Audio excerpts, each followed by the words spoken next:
Hi guys, this is Ryan from 2 Feet and a Heartbeat. It's great to be with you again. Today we're going to take you on a virtual tour of Government House. So come and have an explore.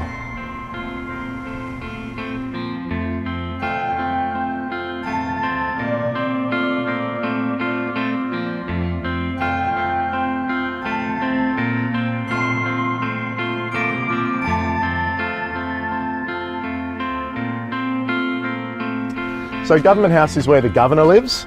And this isn't the first Government House. The first one was actually on Garden Island and was nothing more than a bit of a canvas tent. The second one was set up in the gardens next door in what we now call Sterling Gardens. That was just a temporary one to be built and lived in while a proper stately house was built, which was built on the gardens right here. But as soon as it was completed, it was just simply not adequate.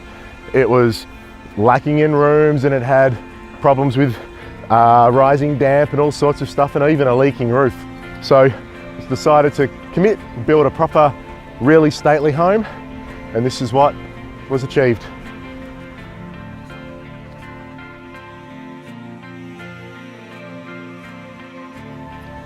The first Governor of Western Australia was James Stirling. He never lived here, the house wasn't built at that time. First Governor to move in was Hampton. These days it's occupied by His Excellency Kim Beazley and his wife, Susie Annis. Come and visit.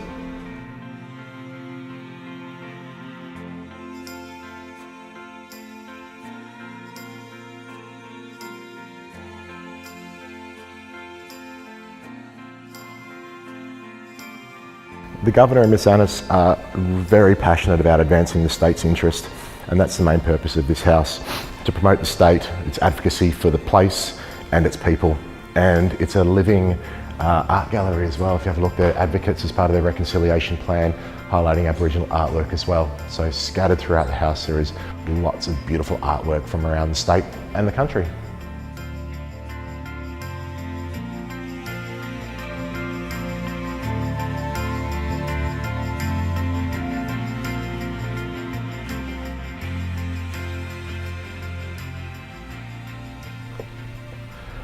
Welcome to the ballroom. This was a later addition to the house. It is one of the most spectacular places in the city of Perth, and the acoustics are fantastic. They have concert series here regularly. You should definitely jump on the website of Government House to see and come down and experience a show. The role of the Governor has evolved over the years, and the current role is probably a little bit misunderstood by most people. Sure, there is a ceremonial role, there's a lot of entertaining and advocacy for Western Australia and its people, but really importantly, we have to remember that we still live in a constitutional monarchy. The Queen is the head of state. She can't be everywhere, and so we have governors as their representative.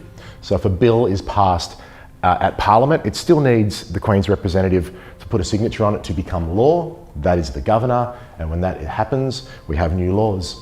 So the role is still vitally important.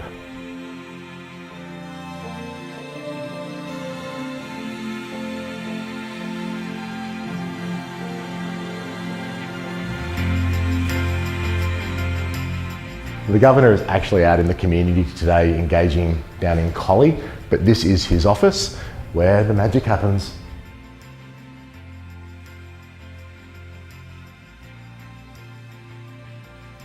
So since 1829 we have had 33 governors. Some you would have heard of, some you wouldn't have heard of, or some you might know because of place names.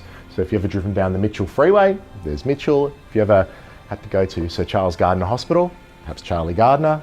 If you've ever travelled up to Broome, well, that was named after a governor. And if you've ever gone surfing at Strickland Bay at Rottnest, well, Strickos was named after a governor as well. So the names are resonated around Western Australia very heavily. The Governor and his wife invite you to come and enjoy the house and the gardens. The gardens are open every Tuesday, Wednesday and Thursday from 12 till 2. Perfect to grab a cup of coffee and grab your sandwich and enjoy your lunch. The house will be open again for open days. There's also the concert series and a whole series of health and wellbeing events like yoga. So do check out their website, and we hope to see you again in the city someday. Look us up if you're after a tour. See you next time.